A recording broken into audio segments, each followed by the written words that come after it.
Hello guys and good day. After nating mag-live kanina guys, no? Kumain muna tayo ng lunch.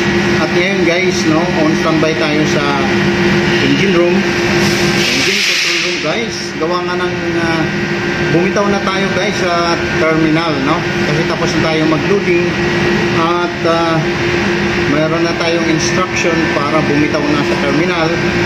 At magstay muna tayo sa anchorage area guys, no? Depende sa susunod na instruction natin kung saan tayo mag-proceed. So, habang maghihintay tayo ng instruction, then mag-anchor muna tayo. Medyo malapit lang din guys dito sa terminal. At within ito lang namang area ang trading ng barko natin guys, no? Isang bansa lang naman. So palipat-lipat lang guys ng iba-ibang municipality or province ba yan, no? Basta't isang bansa lang naman tayo guys. Dito tayo nag-i-interact. So yan guys yung update natin for today. God bless everyone. At abangan nyo na lang guys yung susunod nating update. God bless.